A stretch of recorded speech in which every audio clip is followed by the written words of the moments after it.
안녕하세요. 김태훈의 현명한 투자자 방송 시작하겠습니다. 본 영상에서 다루는 내용은 투자 권유가 아니며 각 개인의 투자 판단에 대한 책임을 지지 않습니다.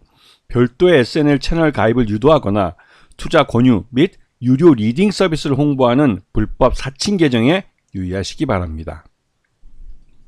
자, 오늘은 이 드라마 사랑의 불시착에서 이 손예진 배우가 사용해서 유명해진 이 마녀공장이라는 업체에 대해 다시 한번 좀 말씀을 드리겠습니다. 2분기 실적을 어닝 서프라이즈를 내놓고 또 미국 시장에서 아주 이제 핫한 화장품으로 이름을 알리고 있다고 그러는데요.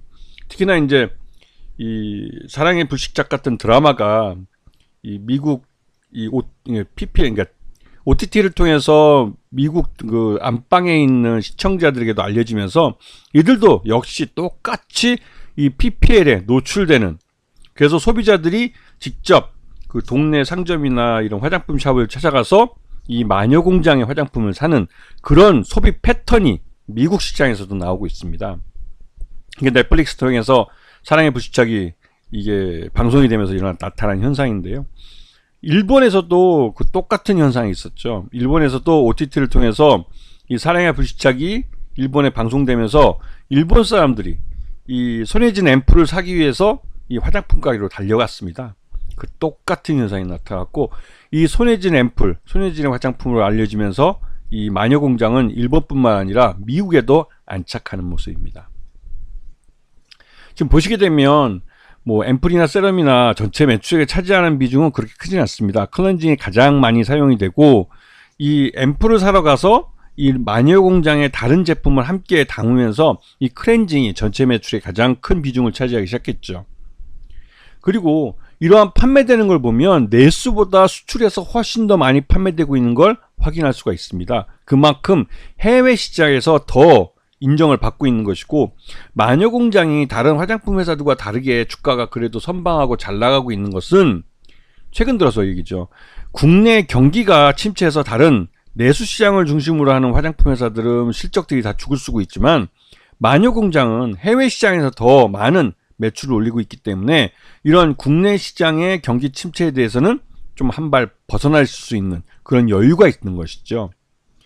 지금 특히 미국 시장에서 이 마녀공장의 매출이 아주 급증한 걸 볼 수가 있습니다. 그만큼 이 미국 시장의 그 영업력을 집중하고 있고, 또 미국의 다양한 판매 채널을 마녀공장이 이제 늘려가면서, 그러면서 당연히 이제 그 실적이 높아진 거죠. 특히나 이 코스트코는 미국 모든 주에 다 있고 북미, 캐나다에도 있는 그런 상황입니다. 그래서 코스트코에 입점한 것은 그 대단한, 그것도 온라인이 아니라 오프라인에 입점한 것은 이 마녀공장 화장품의 수요를, 그 매출을 더 많이 높여줄 수 있는 하나의 디딤돌이 돼준 것이죠. 그리고 얼타뷰티에 대한 입점도, 이것도 이제 좀 뒤에 가서 말씀을 드리겠지만, 이 얼타뷰티에 대한 입점도 이 마녀공장의 기업 가치를 끌어올리는 그런 주요한 요인이 됐습니다. 지금 연결 포괄 손익 계산서를 보시게 되면 매출 외형뿐만 아니라 영업이익이나 당기순이익 모두 급증하고 있는 걸 볼 수가 있습니다. 그만큼 국내뿐만 아니라 해외에서도 매출이 꾸준히 늘고 있고, 해외에서 우리 그 마녀공장의 화장품을 사용해본 분들은 이 화장품 종주국인 한국으로 날라와서, 한국에 여행을 와서 한국에서도 마녀공장을 미국에서 훨씬 더 싼 값에 쓸어간다는 말이 표현이 맞을 만큼 그 왕창 대량 구매를 해가고 있죠. 그래서 국내 내수 시장에서 팔리고 있는 마녀공장도 내국인보다 외국인이 더 많이 사간다는 우스갯소리가 있을 만합니다.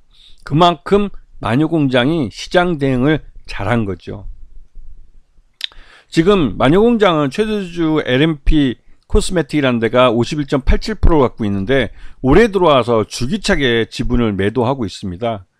이게 그러면서 이제 이 그 마녀공장의 가장 큰 주가의 발목은 최대주주의 매도다, 이런 말이 나올 정도로 최대주주의 그 주식 매도가 이 주가 상승에 걸림돌로 작용하고 있는데, 이제 51.87%까지 줄었기 때문에 이제 50%가 넘어가면 경영권에서도 리스크가 있기 때문에 이 마녀공장은 이 50%대 51.87%에서 이제 매도를 멈추지 않을까라는 좀 작은 희망들을 투자자들은 갖고 있는 상황이죠. 지금 보시면 앞에 설명드렸지만 지금 단순 처분해가지고 계속 64.42%에서 지금 51.87%로 2024년 들어와서 계속 지분을 팔고 있습니다.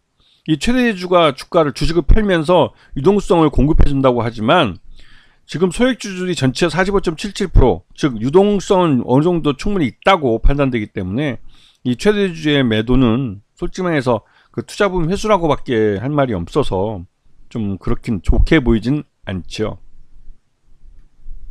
자, 앞에서 말씀드렸지만 미국 코스트코에 입점을 해서 미국 전국에 있는 300여 개 매장에서 전시 판매 중에 있습니다. 그만큼 이 마녀공장은 제대로 된 판매 채널을 잡은 것이죠.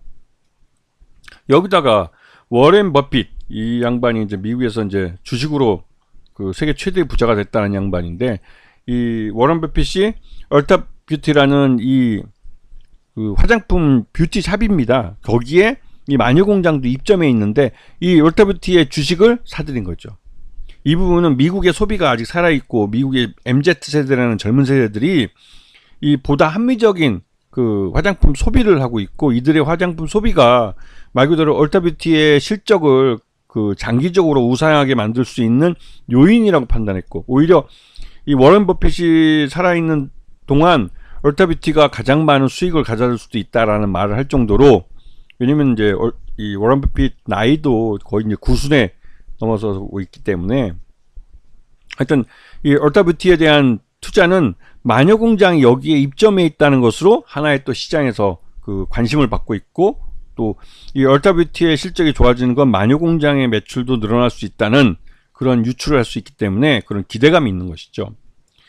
자, 그래서 지금 마녀공장은 올해 들어와서 최대주주의 지분 매각으로 좀 어려움을 겪다가 이게 지난 5월 이후로 다시 이제 좀 반등이 나와주고 있고, 특히나 이 코스트코에 대한, 미국 코스트코에 대한 입점과 캐나다 코스트코에 대한 입점 협상, 그리고 얼타 뷰티에 대한 이 워런 버핏의 지분 투자, 이런 것들이 호재로 작용해서 마녀공장 주가를 좀 일부 끌어올리긴 했습니다.